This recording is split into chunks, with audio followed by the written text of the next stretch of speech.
Assalamualaikum warahmatullahi wabarakatuh. Alhamdulillah.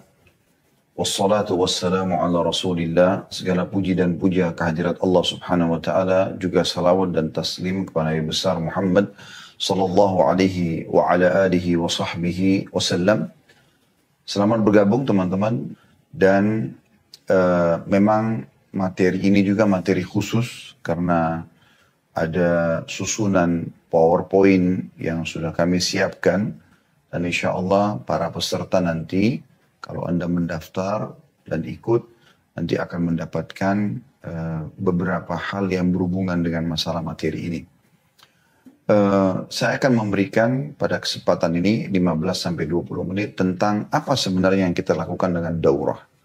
Pertama, daurah itu bahasa Indonesia kurang lebih pesantren kilat.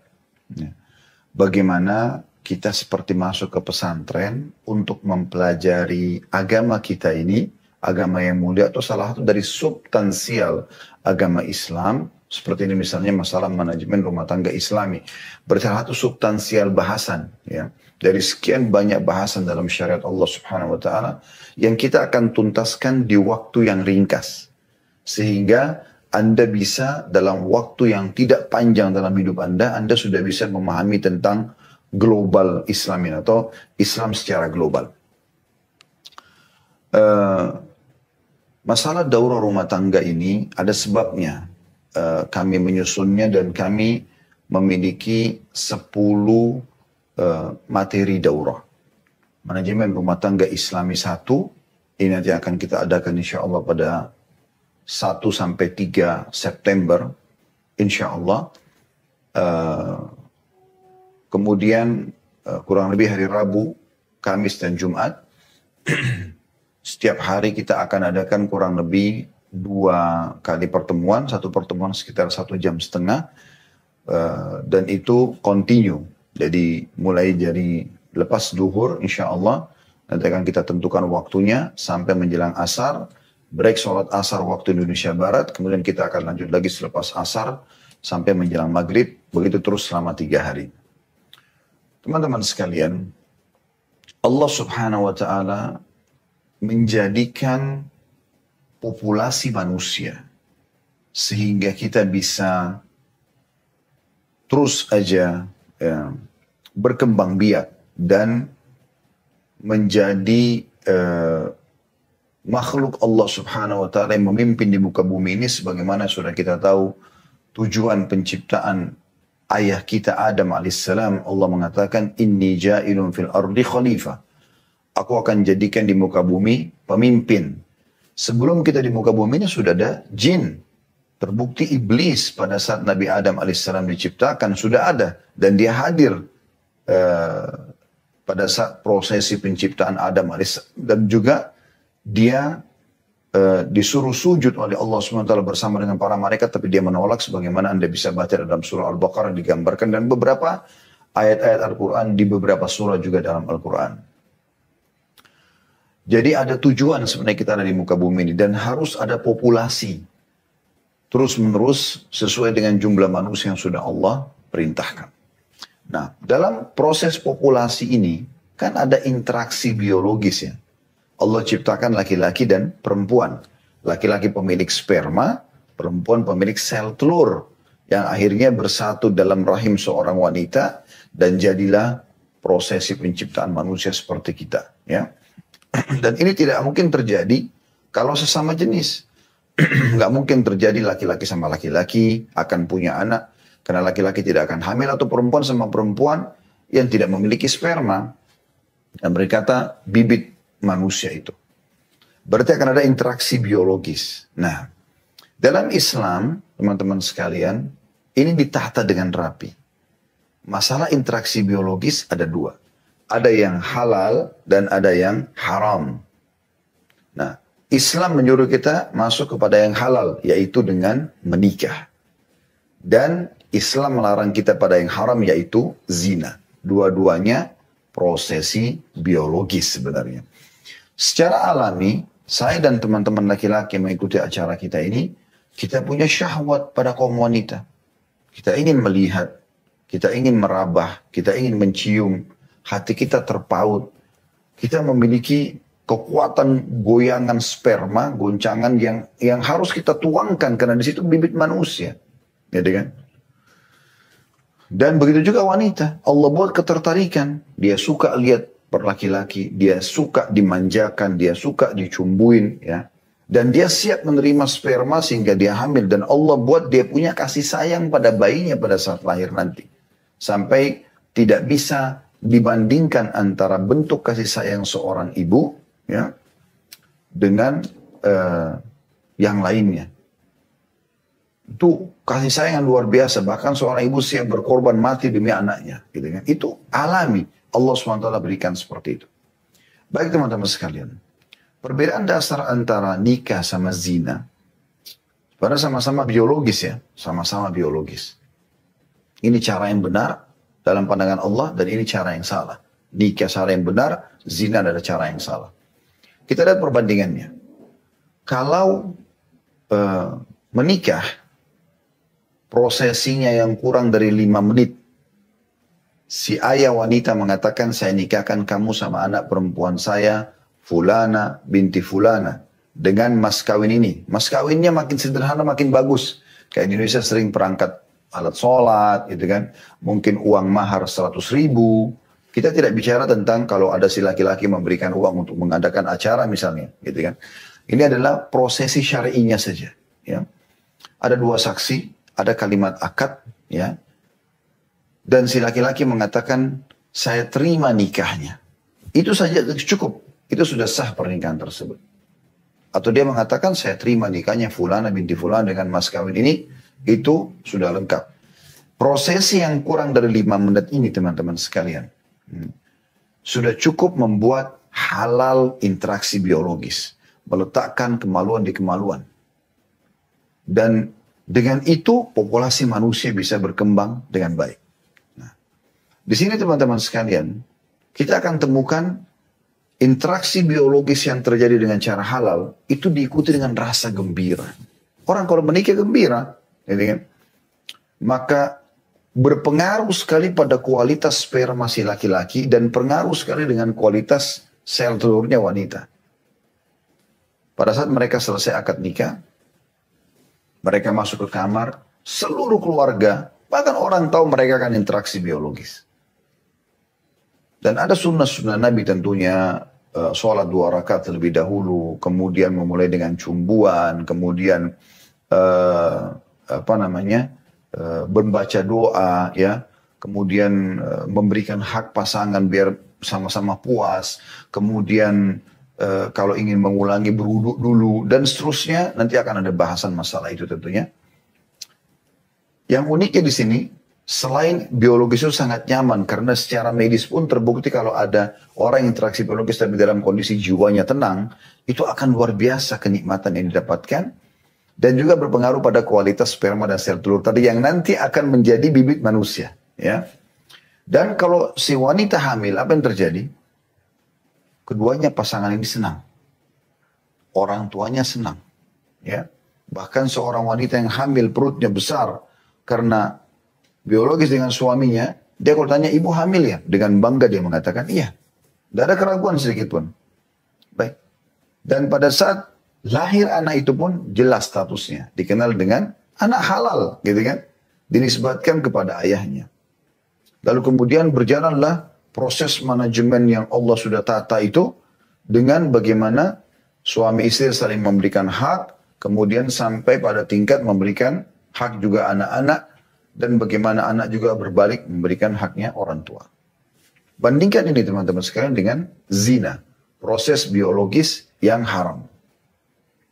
Pada saat mereka melakukan perzinahan umumnya, orang itu bimbang, ragu. Masuk ke hotel sembunyi-sembunyi. Kalau orang suami istri masuk ke hotel tidak ada bimbang. Safar sama-sama, umroh sama-sama, haji, nggak ada beban. Tapi kalau orang zina, dia punya keraguan, kebimbangan.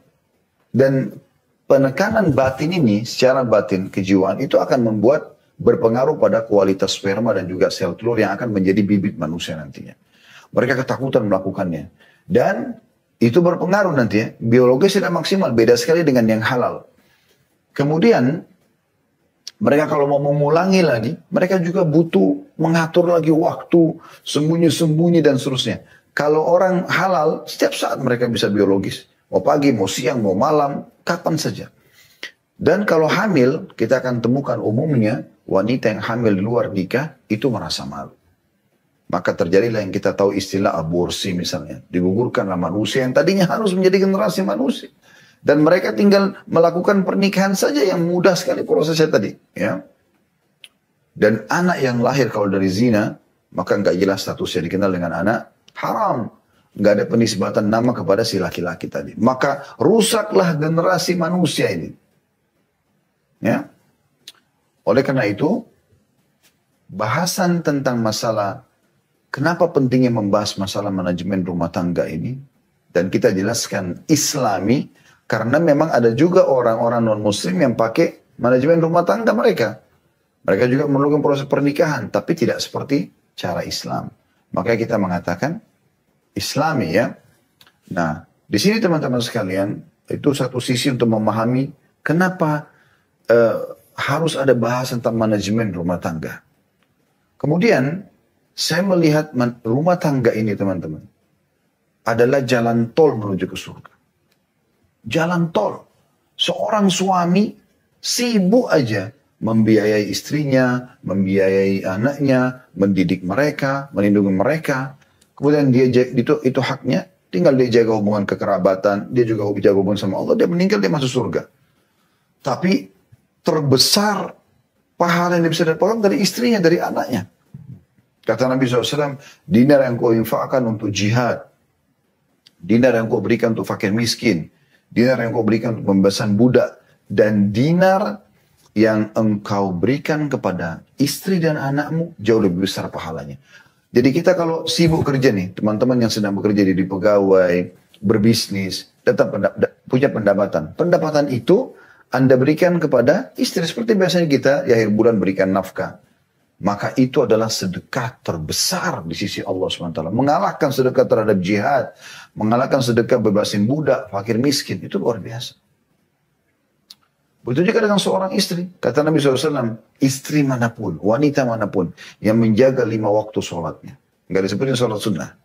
Berpuasa Ramadannya, nggak disebutin puasa sunnah. Dan melayani suaminya dengan baik. Sudah, suami aja dia fokus. Makanannya, minumannya, pakaiannya, biologisnya, hilangin capeknya, hibur dia, didik anaknya, jaga rumahnya, itu aja. Tidak ada seorang wanita yang menjaga 5 waktu sholat, berpuasa Ramadan, dan melayani dengan baik suaminya, kecuali pada saat dia meninggal, dia akan diberikan pilihan untuk masuk dari 8 pintu surga yang mana dia mau. Pintu ke-8 pun yang tertinggi bisa dia pilih. Hanya itu saja yang dia lakukan. Begitu mudahnya tol menuju ke surga. Belum lagi kedua suami istri ini kalau partner yang baik membentuk, mengkader anak-anaknya menjadi generasi umat, hafid Quran, ahli ibadah, akan menjadi ulama besar. Kan luar biasa gitu. Jadi rumah tangga suami istri itu kalau sudah bergabung jadi seperti pabrik-pabrik manusia gitu kan. Nah ini harus benar. Dan tidak ada cara yang benar kecuali dengan cara Islam. Begitu juga bagaimana anak-anak nanti mengejar pahala dari orang tuanya. Jadi kan, seperti itu. Nah, teman-teman sekalian, saya di sini bukan menjelaskan tentang, atau bukan kita sudah masuk materi daurahnya. Tetapi yang kita titik beratkan adalah, saya ingin memberikan intermezzonya, dan memberikan gambaran apa sih nanti isi daurah itu. Nah, dari gambaran tadi apa yang saya sampaikan teman-teman sekalian, ini kurang lebih bahasan manajemen rumah tangga Islami 1. Anda bisa lihat ya di layar insya Allah. Dan kita memiliki bahasan manajemen Islami sampai 10. Ya. Jadi pertemuan kita nanti 3 hari itu adalah manajemen rumah tangga Islami 1. Kemudian nanti akan ada lanjutannya manajemen rumah tangga Islami 2 sampai manajemen rumah tangga Islami 10. Tapi kita akan fokus ke manajemen rumah tangga Islami dan kita berharap ini seperti anak tangga yang saling terkait satu sama yang lain, di mana kalau Anda ikutin pelatihan ini atau daurah ini, Anda ikutin dari 1, 2, 3, 4, 5, 6, sampai 10. Dan insya Allah kita berharap nanti di poin atau di manajemen rumah tangga Islami 10, Anda sudah bisa insya Allah bi'nillahi ta'ala membangun rumah tangga secara Islami. Di sini ada beberapa poin yang akan menjadi bahasan kita insya Allah di 3 hari itu. Masalah renungan tentang apa tadi sedikit yang saya kasih gambaran. Bagaimana seseorang itu merenungi baik-baik pada saat dia berumah tangga, apa yang harus dia lakukan. Ya. Dan itu ada bahasan sini yang akan Anda temukan nanti insya Allah di materinya. Kemudian ada definisi pernikahan. Dan ini penting sekali. Anda kalau temukan buku-buku ilmiah, Anda akan temukan ada definisi. Bahkan rumah saja disebutkan definisi rumah itu apa. Ya. Umumnya di buku-buku ilmiah seperti itu. Kenapa? Karena definisi ini akan membuat sebuah frame, di mana frame ini, teman-teman sekalian, akan membuat kita tahu alur kemana kita akan pergi. Kita masuk ke frame itu, kita akan tahu alurnya, dan kita tidak perlu keluar dari situ. Ya. Kita temukan kalau dalam buku-buku fikih, sholat ada definisinya, puasa ada definisinya, zakat ada definisinya, supaya orang tahu, oh ternyata ini loh bahasannya, dan tidak usah keluar kemana-mana. Nah, definisi pernikahan penting sekali teman-teman sekalian. Ini akan kita jelaskan nanti ya tentang definisi yang penting untuk difahami, bagaimana Islam menggambarkan definisi itu penyatuan antara dua lawan jenis, antara anak Adam, dalam ikatan ritual, ya, kemudian yang menghalalkan hubungan biologis di antara keduanya, dan menyatukan juga antara dua keluarga, dua suku, bahkan dua negara. Akan kita rincikan insya Allah panjang lebar isi definisi itu, supaya nanti Anda akan terbentuk menjadi seorang figur yang tahu nih, pernikahan ini apa sebenarnya. Bukan hanya sekedar ya anjuran orang tua, bukan karena faktor umur, bukan karena ekonomi. Pokoknya saya melakukannya karena ada tujuan. Dan kita pindah ke poin ketiga nanti akan tujuannya. Di antara tujuannya adalah ibadah kepada Allah Subhanahu Wa Taala. Ibadah kepada Allah Subhanahu Wa Taala. Kalau orang niat menikah karena disuruh oleh orang tua, karena hanya suka, karena hanya faktor umur, ekonomi, ya, keadaan, situasi, maka ini semua teman-teman harus diubah. Dan materi ini walaupun sangat dasar juga dibutuhkan bagi orang yang sudah berumah tangga. Ya, saya berapa kali duduk dengan orang-orang yang sudah berumur, teman-teman sekalian, sudah berumur, mereka sudah menikah lama, bahkan ada yang sudah punya cucu. Mereka baru tahu ternyata selama ini sia-sia rumah tangga yang mereka jalani sampai 50 tahun pun itu belum berpahala karena bukan niatnya, karena bukan tujuannya karena Allah dan Rasulnya. Ya, mirip dengan orang masuk sholat tujuannya hanya karena diajak oleh teman, disuruh oleh orang tua, meramaikan masjid. Beda, nggak ada pahalanya dengan orang yang masuk ke masjid karena disuruh oleh Allah atau diperintahkan oleh Allah dan Rasulnya. Nah, ini kita akan bahas panjang lebar beberapa tujuan pernikahan tersebut. Di antaranya juga memiliki keturunan. Ya, kemudian juga ada motivasi ulama masalah nikah. Nanti akan kita sebutkan beberapa perkataan-perkataan para sahabat ridwanullah alaihim tentang pernikahan, ya. Di mana di antara mereka ada yang mengatakan kalau seandainya tersisa 10 hari saja, ya, dari umur saya sudah tahu saya akan meninggal setelah 10 hari, maka saya tidak akan lalui kecuali bersama dengan seorang istri yang bisa mengejar pahala dari istri tersebut. Kemudian setelah itu stepnya, ya, setelah definisi pernikahan, ada tujuan pernikahan, ada motivasi ulama masalah nikah, kemudian kita masuk ke konsep yang penting, yaitu konsep ta'aruf Islami. Bagaimana caranya menjadi suami istri tanpa pacaran? Karena di negara kita ini dianggap harus pacaran dulu, kalau enggak akan kenal. Di situ kami akan kuat nanti, ya, memberikan gambaran kepada Anda bagaimana Anda bisa mengenal pasangan tersebut dalam hitungan menit, bahkan akan hitungan jam, hitungan hari yang sedikit, Anda sudah bisa mengenal pasangan dan Anda sudah bisa menjadi suami istri. Bagaimana para sahabat ridwanullah alaihim, mereka lihat hari ini calon pasangannya, mereka mencari tahu informasi tentang hari itu, malamnya mereka sudah menjadi suami istri. Itu yang kita bicara tentang masalah konsep ta'aruf Islami. Kemudian setelah itu, Sudah mulai kenal, sudah mulai tahu, kita langsung pindah ke tata cara pernikahan Islami. Bagaimana sih sebenarnya tata cara pernikahan Islami supaya betul-betul tidak ada pelanggaran agama. Karena banyak di antara kaum muslimin teman-teman sekalian, mereka lakukan ibadah pernikahan tapi diikuti dengan kemaksiatan. Ya, didatangkan penyanyi-penyanyi yang terbuka auratnya, bercampur baur antara laki-laki dan perempuan, dan seterusnya. Bahkan ada yang menikah tanpa wali, ya, yang membatalkan pernikahan tersebut. Kemudian kita akan masuk setelah itu, setelah pernikahan Islami, kita akan masuk kepada kewajiban serta hak masing-masing dari suami istri.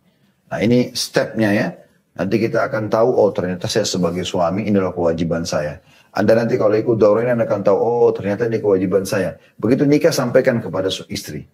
Saya begitu pada saat menikah, saya mengatakan pada istri saya. Ini ya, hak kamu secara syar'i ini. 1, 2, 3, 4, 5. Ingatkan saya dan tuntut saya ini. Tapi dengan cara yang baik dan santun. Ini loh ya, kewajiban kamu yang merupakan, itu kan kalau kewajiban saya berarti hak kamu. Kemudian kita balik. Kewajiban, kewajiban saya yang hak kamu, kalau kita balik sekarang kewajiban yang merupakan hak saya. Lalu kita jelaskan ini loh. Kewajiban kamu itu 1, 2, 3, 4, 5 terhadap suami, ini hak saya. Maka keluar daripada hak ini, dan kewajiban hak ini, kita tidak tuntut pasangan kita. Kecuali hanya sekedar tambahan, keridhaan dia.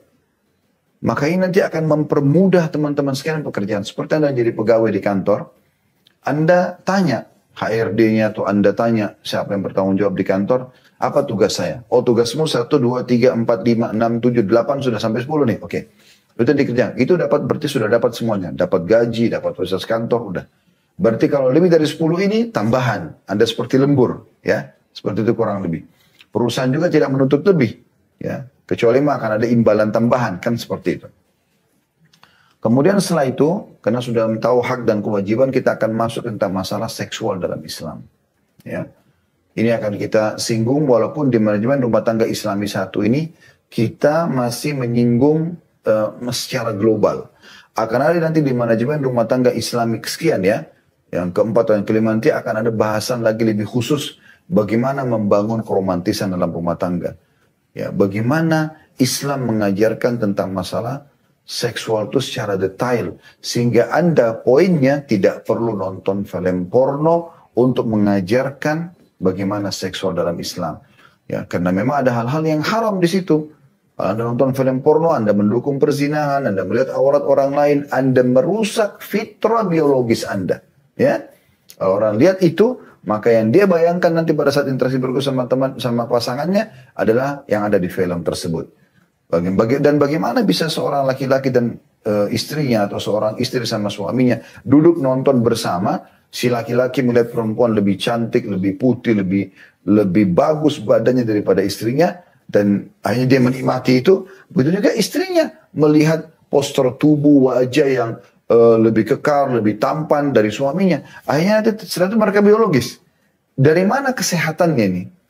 Karena masing-masing akan membayangkan apa yang di film. Jadi pasangannya hanya menjadi seperti boneka.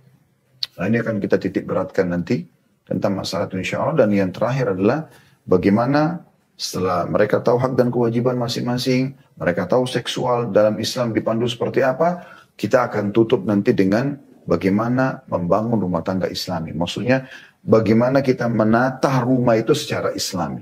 Ya. Ini juga termasuk tataannya. Jadi Anda tidak perlu ikut orang-orang non-Muslim, ya. Mereka punya tata cara menata rumah.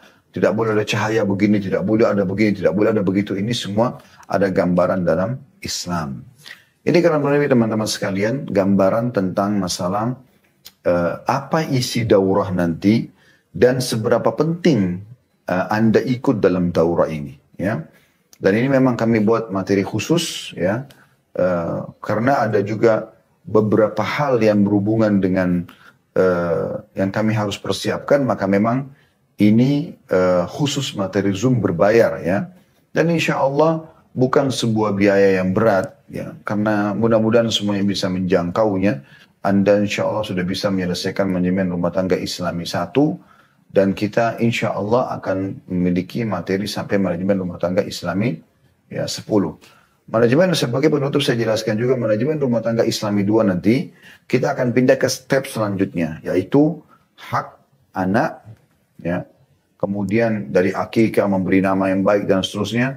Kemudian ada juga hak orang tua, ada hak kekerabatan. Ya, ini semua akan kita bahas panjang lebar di manajemen rumah tangga Islami 2. Kemudian kita akan masuk nanti di manajemen rumah tangga Islami 3 sampai 10. Judulnya 30 kiat mempertahankan rumah tangga. Bagaimana agar jangan sampai hadis Nabi SAW ya, yang menyebutkan atau membongkar kedok iblis. Yang kata Nabi SAW, iblis punya singgasana di lautan dan setiap hari anak cucunya atau para pengawalnya membuat laporan. Saya baru membuat orang membunuh, saya baru membuat orang mabuk. Oleh iblis dianggap biasa. Oleh iblis dianggap biasa. Sampai ada yang mengatakan saya baru menceraikan suami istri. Iblis ya, yang merupakan musuh terbesar anak Adam dan orang-orang beriman yang selalu mengajak mereka untuk ke neraka. Langsung tersenyum lebar dan mengatakan, kaulah jagoannya, kaulah orangnya. Berarti ada sebuah program dan misi besar dari iblis dan syaitan untuk menceraikan suami istri. Ini sebuah hal yang harus diperhatikan baik-baik. Maka banyak yang terjadi misalnya dengan sihir dan yang lainnya. Maka ini kita akan buat ya kurang lebih 8 manajemen rumah tangga Islami. Di setiap pertemuan kita akan bahas kurang lebih 4 atau sampai 5 kiat mempertahankan rumah tangga itu satu demi satu sehingga Anda nanti insya Allah diharapkan sampai manajemen rumah tangga Islami 10 dan kami akan siapkan Anda sertifikat kalau Anda sudah mengikuti manajemen ini insya Allah atau daurah ini dan Anda biidnillahi ta'ala kita berharap Anda seperti sudah menyelesaikan satu kurikulum materi yang sangat penting dalam masalah kehidupan kita ini Allahu alam dan ini insya Allah yang saya bisa sampaikan. Semoga bermanfaat. Kita tutup sampai sini dulu. Subhanakallahumma bihamdika. Asyhadu an la ilaha illa anta astaghfiruka wa atubu ilaik. Wassalamualaikum warahmatullahi wabarakatuh.